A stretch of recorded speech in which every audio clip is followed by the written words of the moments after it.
pero sí, él murió como a las 8, hoy en la mañana. Y aún así, pues aquí estoy en la entrevista. Bienvenidos a un episodio más de estas charlas, entrevistas que tenemos con nuestros artistas salvadoreños orgullosamente nacionales aquí en la sección escena de Diario El Mundo. Y miren, ¿qué les puedo yo decir? Hoy tenemos la grata visita de uno de los artistas y comediantes más importantes de El Salvador. Miren con quién estoy, don Hugo Castillo. ¿Cómo está, don Hugo? Don Hugo, ¿verdad? Don Hugo Castillo. Hugo Castillo. Ok, sin don, sin don. No, quitemos el don ahorita. Ah, ok, perfecto. ¿Cómo se encuentra? Tratando de estar bien, tratando de estar bien. Después les comento por qué no estoy del todo, pero ahí Sí, después vamos a hablar un poco sobre eso.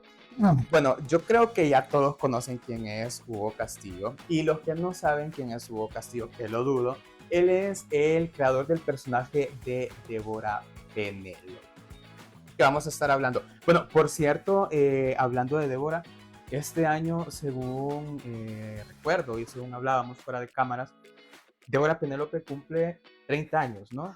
Si mal no me equivoco. Estamos haciendo básicamente el recuento de 30 años de andar recorriendo El Salvador, algunos lugares de Centroamérica y así pues dando todo lo que puedo como comediante que soy. Sé que ahorita me ven en una etapa seria, pero yo no soy muy comediante fuera del personaje.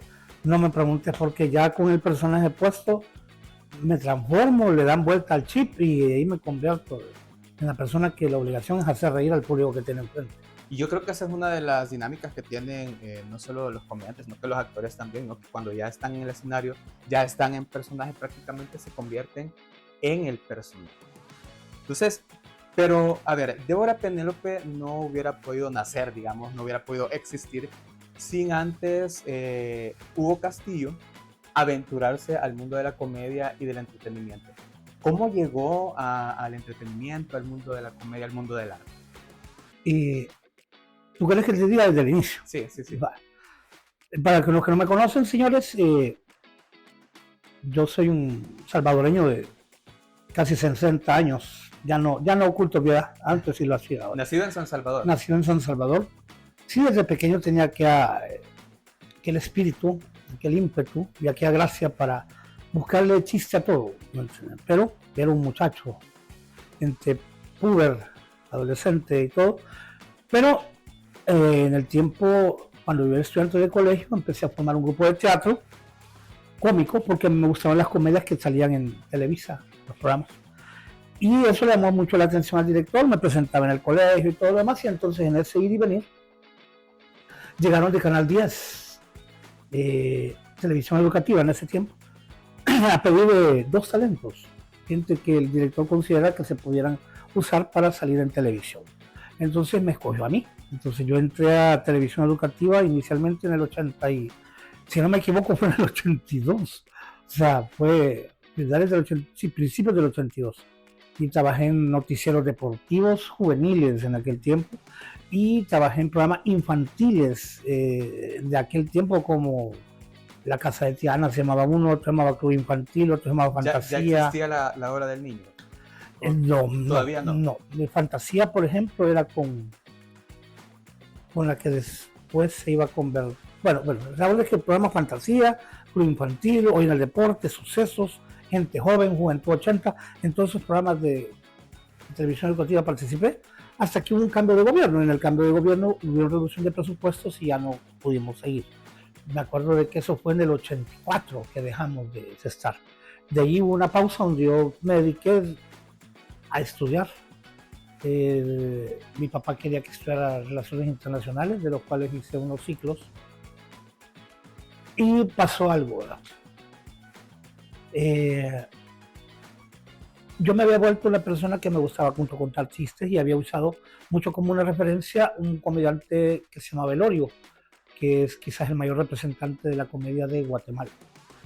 En ese momento yo contaba chistes de él, yo no sabía lo que tenía en mis manos en ese momento. Y el esposo de mi prima fue a un casting a Canal 12. En ese tiempo Canal 12 estaba que fue una bomba, acababa de nacer y era el bombazo completo. ¿me entiendes? Muchos programas eran hechos aquí, entonces llamó la atención. Entre esos programas había uno que se llamaba Telepirata. Entonces, Telepirata es donde nació la tencha, Célibe. Estoy hablando del 89. O sea, es una barbaridad de tiempo. Entonces, iba a ir al casting el esposo de mi prima y yo le dije que quería ir, que yo no me interesaba el casting, yo lo que quería era conocer el Canal 12 y tal vez ver quién es el que interpretaba la tencha, tal vez ahí andaba. Fui y él pertenece a un grupo de la Matías Delgado que eran 50 estudiantes, incluido el esposo de mi prima, y yo me metí. Entonces, como empecé a ser bastante bayunquito, quizás, entonces me dijeron, bueno, vos tendrías que meterte también en el casting, la hora que hicieron para que yo fuera el 51. No la zona 51, sino que el 51 que el participante. De los 51 quedamos 6. O sea que usted quedó yo quedé, dentro de eso. Y el esposo de mi prima no quedó. O sea, yo quedé y entramos y empezamos a ensayar para un programa nuevo. En aquel tiempo había un programa que se llamaba Cachún, Cachún, Ra, Ra. Eso lo transmitió Televisa, era un programa juvenil. Entonces, así querían hacer el programa. Entonces ensayamos para eso. Entonces, a mí me pusieron el papel cómico, el más cómico del elenco. Y a los ensayos llegó lo que yo quería. Llegó Julio Yudice a ver los ensayos. Yo una emoción, que en ese momento Julio Yudice era una bomba, tenía como 6 meses el programa de haber salido, pero había revolucionado la televisión, un personaje, una pupusera. Bueno, la onda es que nos empezamos a hablar. Y ahí Julio me dijo, mira, a ver qué proyecto hacemos más adelante. Bueno, de repente el programa algo pasó y lo suspendieron, el ensayo, ya ni siquiera salió al aire. El programa para el que usted iba. Yo en una depresión, y a los 2 días de eso recibo una llamada de Julio Yudice y solo me dice, mira, te voy a decir rápido, porque él es bien así, ¿me entiendes? ¿Querés entrar a Telepirata? Casi caigo con paro, ¿me entiendes? Claro. Vení mañana a tal hora. Llegué y estábamos empezando a hablar. O sea que con él no había oportunidad de decir, lo voy a pensar o algo por este. O sí. Julio no es así. Julio es rápido y coincide que yo así soy. Yo soy bien práctico en la vida y lo que es y lo que no. No le doy tanta vuelta. Claro. Entonces llegué y estaba explicándome Julio el proceso. Mira, te van a hacer una prueba el hijo del dueño, que es Larry Serrán. Y no estábamos cuando venía Larry. Él es verdad, sí. ¿Pasaste a hacer una prueba? Ahí sí me quedé cortado y Julio solo me pegó en la pierna, así, y me levanté y fui donde me metí a la oficina y me dijo, vaya, haceme reír. Así de la nada. Sí, de la nada. Él ya me había visto en los ensayos anteriores del programa, pero no me había dado mayor importancia. Pero en el momento me dijo, haceme reír. Me llevaron un periódico que yo pedí. La secretaria lo llamó y llevó el periódico. Yo le dije que iba a interpretar a un locutor de noticias, pero que tenía un problema, que tenía un tic y tenía un problema que cambiaba de voces a medida que iba haciendo. Esto lo hacía yo en mi casa, bromeando con mis amigos. Es como me agarró a mansalva, no quise hacer eso. Y lo empezó a hacer. Y la Alicia empieza a reír, pero y me dijo, ya tú, bienvenido a Canal 12, empezar a trabajar mañana a las 8 de la mañana. O sea, eso fue, no sé, son golpes de suerte o la bendición de Dios, no lo sé destino, ¿no?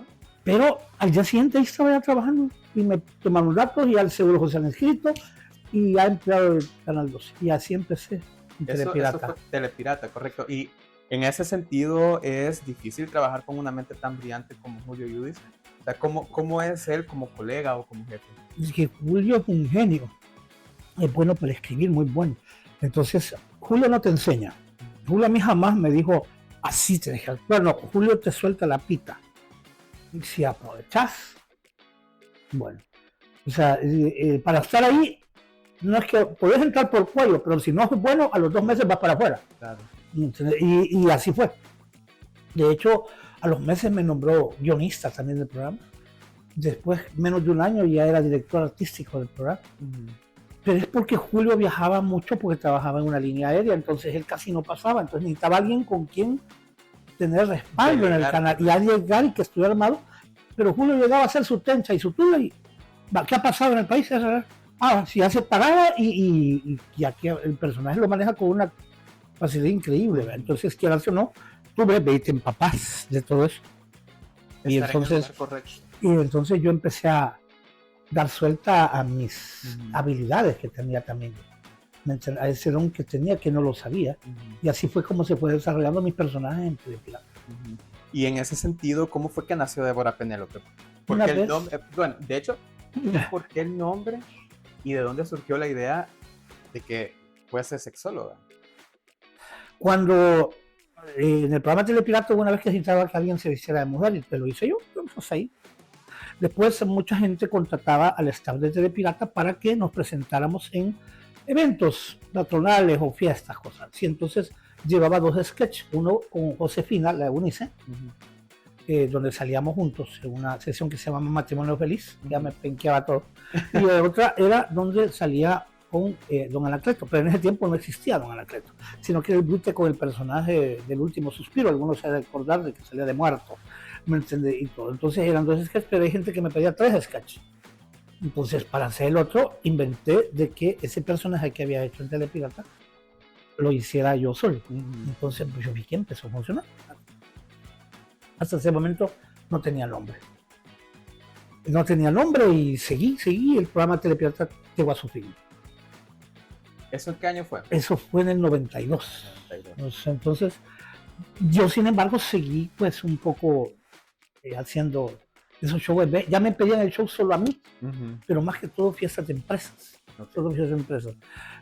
Entonces así fue, hasta que la casa de una amiga, que se llama Inma Martínez, de Canizales, ella, bueno, la onda que hicieron de que yo me vistiera en el cumpleaños de alguien y para una fiesta que había, y lo hice, y todos les dio súper risa. Antes yo dije, no, yo a esto le tengo que sacar, ¿me entiendes? Y dinero o algo. Entonces, y así fue. Entonces empecé como a promover y me contrataron para un programa nuevamente en Canal 12 que se llamaba Musirisas, donde yo salía, el copresentador era Carlos Ayala, que en ese tiempo era el director de Radio Fiesta. Estábamos los dos. Entonces, pero yo era la parte como cómica y era la parte donde él presentaba videos. Un poquito más seria, digamos. Sí, y yo videos y hacía una que se llamaba Tele2, que era como una ridiculización del programa Tele2. Salía como el presentador ese que había usado en Telepirata antes. ¿Me entiendes? Entonces, así se fue dando. Por eso me provocó cierta cercanía con la gente de la Raza Band. La Raza Band tenía un aniversario, no hallaban qué hacer en una discoteca fuerte en El Salvador, y decidieron poner mi show, que en ese tiempo no tenía nombre, se llamaba el show de Hugo Castillo, como intermedio. La sorpresa mía es que primera vez que me presentaba en un antro. Entonces yo tanta risa, y reconozco que en ese momento usé varias malas palabras, pero sentí que las malas palabras provocaron una explosión de carcajadas. Entonces yo dije, a la gente le gusta esto. Le gusta. Le gusta, pero es que la nocturnidad es distinta a una fiesta patronal. Entonces, bueno, terminó y el dueño de la discoteca me dijo, te quiero todos los jueves aquí. Entonces yo dije, hey, ¿qué onda? Entonces yo parto los 30 años de Débora Penélope a partir de ese momento, pero realmente son más. De ahí, ¿qué te puedo decir? Básicamente, Débora Penélope surgió antes, pero no como Débora Penélope. Sí, como el show de Hugo Castillo, que no tenía nombre, o sea, es decir, y después, a partir de ese momento, en esa discoteca con la Raza Band, siempre se llamó Hugo Castillo, pero después, casualmente, en esos jueves me llegó a ver el director de la radio Guapachosa, una radio que pertenecía a Samix, de los grupos de Tony Saca en aquel tiempo. Me propusieron que por qué no tenía un programa de radio, pero era como romper esquemas en ese tiempo, en el 96, un programa de radio con personajes así. El Salvador es bien de doble moral. Sin embargo, Tony Saca encantadísimo porque me oyó y me contrató para fiestas en su casa y me apoyó, y por él estuve en Radio Guapachosa en ese tiempo, pero se le tenía que buscar un nombre. Entonces a mí me gustaba mucho la Débora por una cantante que se llamaba Debbie Gibson, y de Debbie Débora. Y en esos momentos apareció de moda la primera película de la Penélope. Entonces se puso de moda la Penélope, entonces Débora Penélope. Entonces, usted me entiende, ¿verdad? Entonces, buscando el doble sentido, le preguntaba a los directores de radio qué opinan del nombre. Mira, es un poco así pícaro de doble sentido, pero vende. Es altamente memorizable el nombre. Para mí, dale, que eso, acuérdate que un nombre, hasta un nombre artístico, tenés que ver uno que se le quede rápido. Y me dijo, dale. Entonces yo lo consulté con 3 directores de radio en ese tiempo por mi permanencia en esa discoteca. Te cuento, después de ser todos los jueves del show, llegué a ser el gerente de la discoteca. ¿De verdad? Sí, entonces eso me hizo, como una discoteca de grupos nacionales, me hizo tener una cercanía con lo mejor de la música nacional, Correcto. lo que se conoce como la época dorada de la cumbia, Ajá, ¿me entiendes? sí. Y todo. Yo sé, René Alonso, Alfredo, Marito, todo. Sí, ¿me sí, entiendes? sí. Vaya, entonces así fue como se dio el nombre. Entonces Guapachosa, ya en Guapachosa yo ya tenía nexo y amistad con toda esa gente de la farándula, entonces no me fue difícil, pero la gente no asimiló mucho un show, un personaje así. Duró un año el programa en la radio, después yo entendí que no más, no entiendo más. Me dediqué siempre a ser gerente de discotecas. Yo pasé siendo Débora, los primeros 10 años fui Débora y gerente de discotecas. Ok, perfecto. Varias, como 5 discotecas. Ah, ¿de verdad? Sí. Hasta que mi último jefe me dijo, mira, o sos el gerente o sos la Débora, pero demasiado permiso. Y yo tomé la decisión de dedicarme solo a Débora Penélope. O sea, de Débora hacerlas llevo 20 años. Ahora, 30 si los 10 años que sube como gerente. Correcto. Y en ese sentido, ¿cómo ha sido, cómo han sido los desafíos o cuál ha sido el principal desafío que tienen los comediantes aquí en El Salvador? ¿Cuál es el principal desafío de hacer comedia aquí en El Salvador? Lo que pasa es que en El Salvador estamos acostumbrados a la comedia blanca, la que nos heredó el gran maestro Anicet por Porcesoca, junto con el Chele Ávila, junto con Chilango, junto con doña Teréfora, Pánfilo. Nosotros en El Salvador nos acostumbramos a ese humor, un humor derivado de los mexicanos, que era humor blanco, buenísimo, divertido, yo me río todavía de esas cosas. Pero el mundo evoluciona, o sea, hay gente que tiene que entender. Para mí, entregarme a ese tipo de humor no fue fácil. Yo al principio me aferré, yo dije, a mí me gusta esto, y mucho más cuando vi en ese lugar donde actué, donde vi que las malas palabras dichas de vez en cuando provocaban un éxtasis de risa. Entonces, yo dije, tengo que seguir en esta línea, me gusta, y lo acompañé de la sexología. ¿Por qué la sexología? Porque a mí desde niño siempre me gustó leer, pero en ese tiempo no había internet, no había forma de tener esa lectura tan a la mano, pero mi padre, en paz descanse, mi papá, perdón. Sí, adelante. Si gustas, Espérame, no. Mi papá en ese momento me empezó a inculcar mucho la lectura.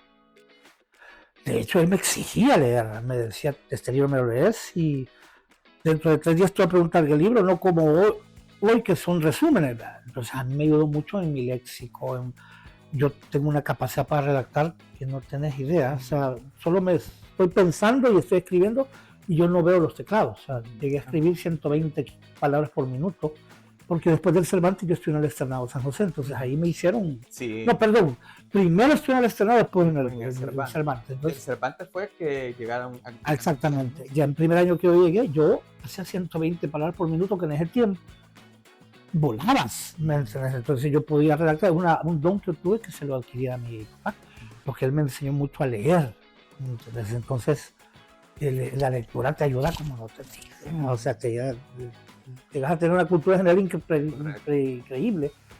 Hoy ya no se da igual, pero no quiere decir que la gente no sea inteligente, sino que no tiene tal vez que haber saltilidad para poder desarrollarse en cualquier tema. Pero volviendo al tema en el que estamos, en la sexología, entonces yo trataba de buscar de alguna u otra forma libros, y como mi papá era bien culto, me conseguía libros al respecto y todo, y me llevaba, mi papá iba a tener una librería que se llamaba Segunda Lectura, que así se llama, porque eran libros usados. Segunda Lectura, era bien bonito el nombre. Y él es bien, mi papá fue bien culto, bien docto, o sea, mis respetos, un erudito en letras. Entonces, pero no me llevaba bien con él. Nunca me llevé bien con él, o sea, teníamos fricción siempre. Pero en la juventud sí asimilé mucho de él, las enseñanzas de la lectura, lo que me sirvió después para profundizarme en sexología. De hecho, debo la sexóloga no solo por el hecho de decirlo, sino que porque yo sé bastante aspectos de sexología y que a la larga le he sacado provecho a nivel cómico, todo, pero no ha sido así nomás. Sí, un personaje bien estructurado, digamos. Pero sin querer, o sea, yo no lo estructuré jamás de decir así lo voy a hacer por eso, sino que las cosas se fueron dando, ¿me entiendes? Lo de la sexología, lo de tal con Julio Luis, trabajar, todo eso fue, O sea, Dios me fue dando el camino. Ujú, O sea, yo no nací para ser profesional. Pude haberlo sido, pero no hubiera sido feliz. ujú, Yo soy un comediante nato, lo sé, lo sé. Yo sé que puedo hacer reír fácilmente a cualquier grupo, y que la gesticulación y todo, que uno se perfecciona con el tiempo, que es como todo en la vida, Claro. ¿me entiendes? Pero uno sabe, hay un espejo que te dice si sos gordo, sos feo, sos flaco, sos pelón, sos por lo que sea, ujú. y contra eso uno no se puede dar paja. Correcto, correcto. Y hablando de desafíos, ¿cómo vivió la pandemia usted como artista? Bueno, de hecho, ayer, según estaba leyendo, ayer se cumplió 5 años Sí. de la confirmación del primer caso Y de Metapán. coronavirus aquí en El Salvador. Metapán fue, por cierto, todos lo veíamos como que viene. ¿Verdad? Yo me acuerdo cuando compré un primer bote de alcohol, ojalá que esto no lo vamos a tener que usar mucho y todo. Cógenlo, el primer golpe fue que un viernes en la noche, yo tenía 2 shows la misma noche. Ujú. Y el gobierno, por orden del presidente, mandó a cerrar todos los antros, y lo siento mucho. Y yo en ese momento uno no comprendía qué estaba pasando, por qué, y uno lo veía en función de dinero. Claro. Y cerrado, ¿y qué vamos a hacer la otra semana? Si yo tengo 80 grados y programado para no sé cuánto. Y la semana siguiente es que se cerró el país. O sea, primero él cerró antros, Sí. bares, todo lo cerró. Ahí me perjudicó de entrada, También. pero a la larga hizo lo correcto. Sí. Realmente estamos enfrentando a un enemigo que no desconocíamos la magnitud de lo que podía dañarnos. Correcto. Entonces, cuando yo vi eso, al principio, bueno, tenía un ahorro. ¿Verdad? Con los ahorros viví 2 meses como que si nada había pasado. Pero después de 2 meses el dinero se va a acabar. Entonces se me ocurrió, yo había grabado a través de mi trayectoria 5 DVDs. Esos DVDs eran de shows en vivo, pero sí, contrataba una productora para que me lo grabara con 2 cámaras, de ahí los editaban y de ahí los saqué a la venta. Ujú. Mi sorpresa fue cuando lo piratearon primero. Entonces, gran diabla que hago. Y entonces cuando lo piratearon, yo dije, se me acabó el negocio, pero a la larga no comprendí que eso me expandió el personaje a nivel nacional. Porque el disco circuló en todo el país porque se aglomeraban gentes. Mi asistente, un muchacho que tiene 15 años de trabajar para mí, mire, me acabo de pasar por el centro y voy viendo como 30 personas alrededor de un televisor viendo el video, y todo el mundo comprando el DVD. Y eso se hizo en todo el país, eso a la larga me ayudó. Yo hice 5. Entonces esos 5 en la pandemia, cuando ya permitieron que por lo menos saliera uno, pero no se podía salir de municipio a municipio. Entonces yo me lanzaba porque la gente lo publicaba en redes y la gente me los podía, y así arriesgándome yo de municipio a municipio a vender los discos a domicilio. Y la gente no me los compraba a 5 pesos como los vendía, sino que me daba 10, me daba 15, otros me lo compraban 5 discos. O sea, el problema era dónde reproducirlos, esa era otra. Sí, ¿Me entiendes? Pero correcto. logré tener un contacto por ahí, pero era hasta en Tolacatepec, y tenía que irme de escondida hasta Tolaca, y hacía esto yo para traer a 200 discos para irlos a vender. Eso me logró solucionar otros meses más, pero nuevamente el disco aburre. Sí. Entonces se me ocurrió hacer saludos personalizados para el Día del Padre, que era en junio. La pandemia empezó en marzo, estoy hablando de junio. Y el saludo de 1 minuto por WhatsApp lo vendí a $15. Híjole, eso me logró llevar. Se reaperturó el país el 23 de agosto, me acuerdo. Sí. Entonces, todo ese tiempo yo lo vivía puro saludo. La gente me daba $50, me daba 20, o sea, de Estados Unidos, me hacía una transferencia bancaria y cuando lo veía el dinero puesto ya lo grababa. Aunque si no me daba más. Claro. Ya, entonces, y así fue. Y desde el que reaperturó el país, desde el primer viernes, yo no paré de trabajar. La gente necesitaba reír, ¿verdad? El Claro. comediante cayó como al pelo, ¿no? Sí, después de pasar por una etapa bastante oscura. Pues.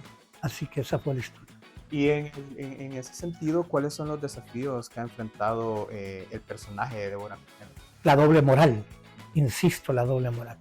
O sea, este país es de aquellos que el público puede estar viendo el show y tú sueles decir una palabra antisonante o fuera de tono, y la gente te dice, uff, qué vulgar, que no sé qué todo. Pero esa persona no se pone a pensar de las palabras que ella usa cuando el vecino le dejó la basura frente a la puerta. Las mismas palabras, malas palabras, se las dice al vecino. O las ultrajadas que le dan al marido cuando descubren algún problema de infidelidad y todo. La gente así es. La gente cuando te ve en un escenario cree que uno sea pulco, porque quieras o no, venimos de la influencia de la época que te conté al principio de Aniceto, de los comediantes familiares. El mundo evolucionó. México, si no sos comediante para adultos, no tenés el pegue. Allá De ahí en el trayecto de mi vida como Débora apareció un comediante, no, ya estaba, pero aquí se supo más antes de él, de Polo Polo, que es uno de los, para mí el referente mayor de mi estilo, es él. Es una persona que Ese señor, lo del arte. solo lo veía, yo me reía, qué capacidad para hacer reír, entonces yo seguí un poco su línea. No copiarlo, pero sí su línea. Lo mío es único, yo soy canciones. Yo he creado un personaje. Por ejemplo, ahorita aparece un muchacho que se llama Ever, que está haciendo Paquita. Ok, le pega, pero él solo canta, ¿me entiendes? Y hace una bromita y todo, y está imitando, no está creando un personaje. Si hay gente que dice, y son detractores, que dicen que, claro, señores, hay gusto para todos. Claro. Si a usted no le gusta el show, ni siquiera se toma la molestia en mirarlo, ni en comentarlo, no, ignórelo completamente. Pero hay un mercado y grande que le gusta lo que yo hago. Y si no estuviera vigente 30 años después de haber empezado esto. Y quizás hoy estoy más vigente que nunca, y por algo es, pero es que la sociedad cambia. Así como hoy usted se enfrentaba al internet, a las redes sociales, donde usted no las entiende y dice, ¿cómo es posible? Pero esa es la vida actual. Si uno no se acopla a lo nuevo, se queda en el camino. ¿Me entiendes? Y yo no les digo que va a cambiar si no le gusta mi show, pero si no le parece, óbvielo, ¿me entiendes? Claro. Pero hay un segmento grande al que yo tengo aceptación y por eso existo. ¿Se cree que yo voy a estar todavía vigente si esto no fuera rentable? No soy tonto. Si yo genero ingresos para vivir, hasta mejor que un profesional quizás, digámoslo, pero no tengo ingreso fijo. Por eso es que esto es como un albur, porque viene un huracán o una situación de temporada de barrio un mes y todo, y hombre, si mi trabajo se me puede venir para el COVID. El COVID, o sea, hay un montón de cosas, no es como usted, esa es la desventaja de lo que lleva, ¿me entiende? De que no es estable, claro. ¿Me entiende? Fijo, ya sabe lo que gana. ¿Podemos decir que Débora Penélope sentó un precedente en el tipo de comedia en El Salvador? Yo creo que sí. Yo creo que nadie había estado mal de la cabeza como yo para hacer lo que yo hago, sinceramente. De hecho, no lo hay. O sea, nadie se mete porque es difícil.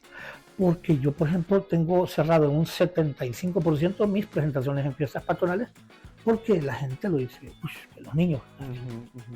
Entonces, mi charco es restaurantes, bares, fiestas privadas. Para mí mejor. ¿Me entiendes? O sea, no hay competencia. Le comentaba, bueno, le preguntaba esto de los desafíos, sobre todo porque los artistas de antaño, como usted, como otros cómicos, escritores, tratan de vivir alejados de esas polémicas, o sea, tratan de vivir alejados, sí, de polémicas que les causen desafíos o que dañen sus imágenes, ¿no? Cosa que hoy los creadores de contenido, los tiktokers, las nuevas personalidades que están saliendo, parece ser que basan su popularidad en este tipo de polémicas. Y en ese sentido me gustaría hablar sobre una polémica que se dio a raíz de tal vez no una presentación que usted tuvo, sino que durante una presentación que usted dio en un famoso programa de YouTube, Los Pericos, creo que ya todos saben de qué estoy hablando, y creo que ese fue el último episodio donde se dio este conflicto entre un asistente y el streamer salvadoreño Jake. Usted estuvo en esa presentación, como ya lo mencionaba. ¿Cómo fue vivir ese momento? O sea, yo le puedo decir de primera mano, porque yo estuve ahí, lo que realmente pasó. A mí me invitó Wichito para estar en el programa Los Pericos. Con Wichito tengo cierta amistad, porque hemos alternado en eventos y ha sido muy amable. Hasta cuando tuvo un bar me contrató para dar mi show. Y esa vez me llamó para estar en Los Pericos. Pues yo dije, ¿por qué no? Además es un podcast que tiene un alcance enorme. Entonces yo dije, voy a ir. Desde que yo entré, noté que hubo una señorita que empezaba a gritar. Y decía cosas, y le silbaban, y empezaba a decir cosas. Entonces, yo no defiendo a nadie. Yo simplemente digo lo que vi y lo que escuché. Creo que sacó de sus casillas a Jake y él vino y contestó. El problema fue, tal vez en lo personal Jake tiene que entenderlo, que él es una figura pública. Entonces él tenía que mejor haberse quedado callado, pero no quedar en esa confrontación. Su respuesta a la larga fue lógica, porque quien lo estaba insultando y diciéndole cosas, era la muchacha que se notaba que había copas adentro. Entonces, siento que la situación estaba como desbordándose y Jay la regó en ponerse de tú a tú con ella. El error de él fue eso, aunque comprendo que en ese momento de euforia uno puede reaccionar, ¿verdad? ¿Me entiendes? Pero las redes sociales eso no lo dicen, solo dicen de un solo las cosas que dijo Jake, ¿me entiendes? Pero realmente el hombre es bien difícil para un ser humano quedarse callado cuando uno lo están ultrajando o queriéndolo opacar o achicar. Tendría que haber sido muy fuerte Jake, ¿verdad? Pero lógicamente Jake está joven. Tal vez esa madurez todavía no la... Perdón el que lo diga, pero la madurez va de la mano con los años, ¿me entiendes? Y son cosas que se aprenden. Y sobre todo con la profesión, ¿no? Sí, ahora se aprende y cargar con ese peso que tiene ser figura pública, híjole, eso es difícil manejar. Yo por eso trato de mantenerme alejado de toda polémica. Suficiente polemizo con el estilo de mi show y mis chistes como para venirme a complicar a estar dime que te diré con otros. No, ese no es mi estilo, yo soy comediante, no soy ni tiktoker, ni influencer, ni nada. ¿Me entiendes? Y así trabajo y así vivo bien. Mis respetos, si ellos ganan miles y miles de $10, qué bien. ¿Me entiendes? Dios le da a cada quien lo que merece. Claro. Pero yo vivo feliz, vivo no con lujos, cómodo, nada más. ¿Me entiendes? Pero sin polémica, eso sí no. No sirvo para eso. Jamás. No.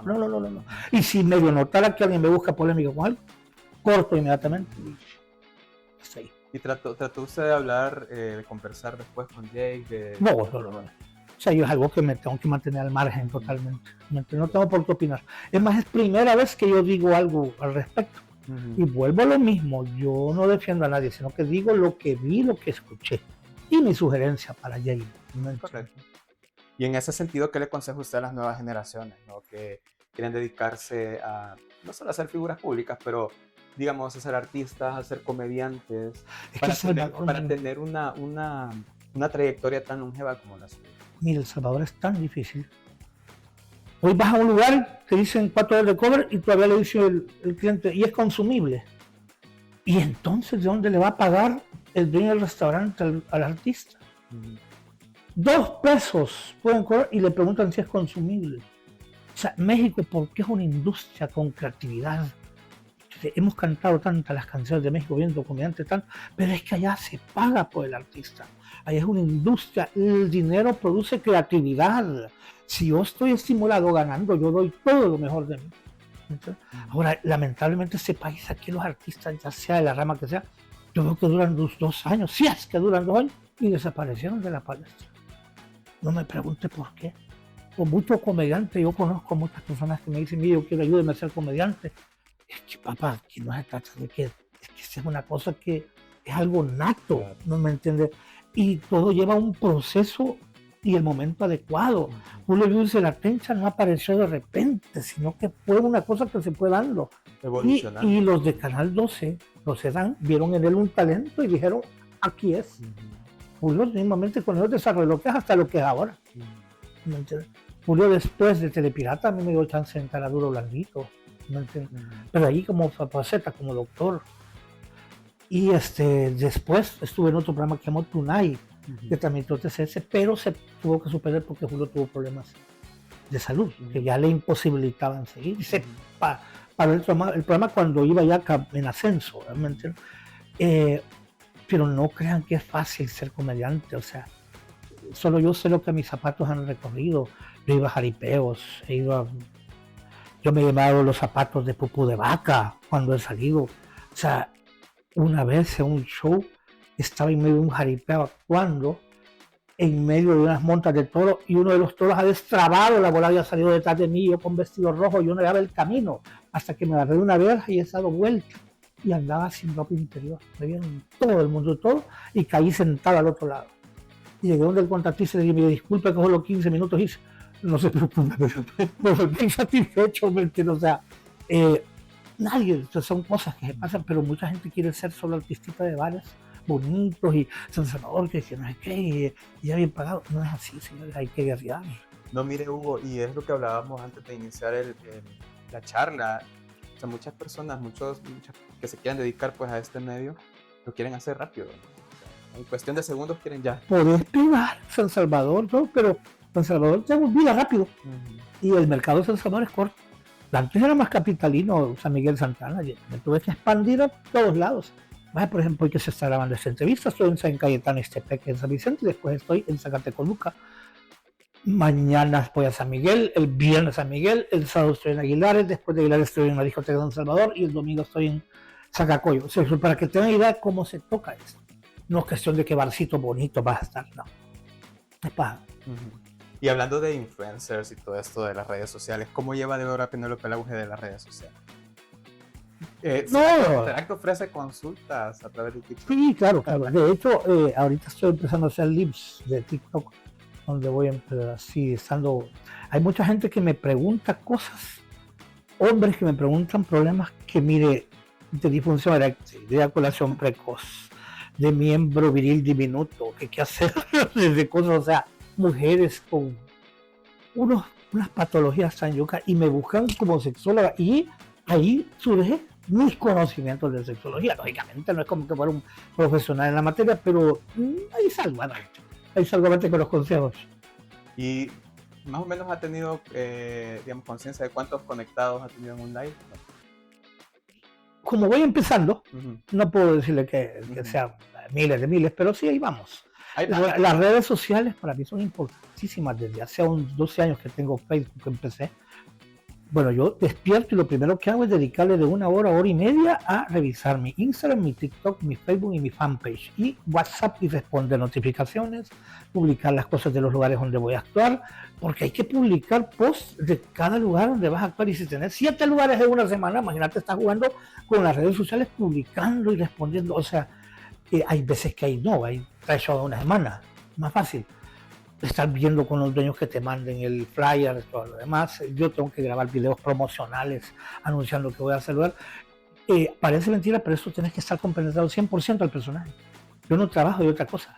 Vivir en El Salvador, de ser artista, son pocos los que lo hacen. En El Salvador la gente trabaja y la artisteada la hacen viernes y sábado de noche. Correcto. Yo no puedo, yo soy dedicado al tiempo completo. 7/24, 24/7, como quieran. ¿No entiendes? Pero es que no podría. No le quedaría tiempo. No quedaría tiempo.